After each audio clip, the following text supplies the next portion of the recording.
আসসালামু আলাইকুম সবাই কেমন আছেন? অপসরাস হাই এন্ড ফুড রেসিপিতে আপনাদের স্বাগতম জানাচ্ছি। আজকের ভিডিওটা হলো কেক ডেকোরেশন করার ভিডিও। তবে আজকের ভিডিওতে আমি বেকিং রিলেটেড কিছু কথা আপনাদের সাথে শেয়ার করব, যেগুলো হয়তো আপনাদের জীবনে কাজে লাগতে পারে। আমি আমার ছোট্ট জীবনে বেকিং রিলেটেড যতটুকু শিখেছি আমি সেটাই আপনাদের কাছে শেয়ার করার চেষ্টা করছি। তো প্রথমে আমি এখানে 1 পাউন্ডের একটি কেকের স্লাইস নিয়ে নিয়েছি। আমি 1 পাউন্ডের কেকটাকে হাইটেড কেক বানানোর জন্য একটু লম্বাটে কেক বানিয়েছি, আর এটা আমি 2 স্লাইস করে কেটে নিয়েছিলাম। তো এখন আমি চকলেট গানাশ দিয়ে দিচ্ছি। এখানে আমি খুব বেশি চকলেট গানাশ ইউজ করব না, কারণ যার জন্য কেকটা বানাচ্ছি সে অতিরিক্ত চকলেট পছন্দ করে না। এখন আমি চকলেট হুইপ ক্রিম দিয়ে দিচ্ছি।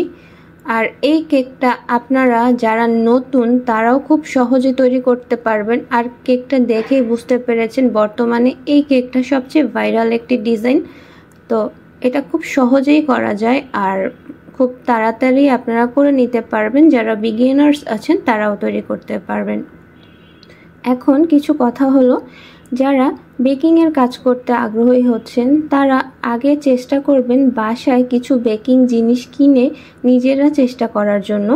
আজকের কথাটা আমি এজন্যই বলছি, আমি কিন্তু কোথাও থেকে কোনো প্রশিক্ষণ নেইনি, কোনো কিছু নেইনি। প্রথম আমার কেকগুলোতে কেমন একটু গন্ধ আসতো, আমার প্রপার হতো না, আমি খুব মন খারাপ করতাম। তখন আমার মনে হতো যে না, একটা প্রশিক্ষণ নিলে হয়তো আমি খুব ভালো কেক তৈরি করতে পারবো। এখন আমি বাসায় প্র্যাকটিস করতে করতে আমার কেক একদম প্রফেশনাল হয়ে গেছে। ডেকোরেশন মাঝে মধ্যে একটু সমস্যা হলো, আমার কেকের টেস্ট কিন্তু একদম পারফেক্ট টেস্ট হয়। তো এজন্যই আমি আপনাদেরকে এটাই বলতে চাচ্ছিলাম যে আপনারা যারা বেকিংয়ের কাজ করতে চাচ্ছেন নতুনভাবে, তারা আগে বেকিংয়ের জিনিসপত্র কিনে নিজেরা বাসায় প্র্যাকটিস করেন। পরবর্তীতে আপনারা হয়তো একটা ট্রেনিং নিতে পারবেন।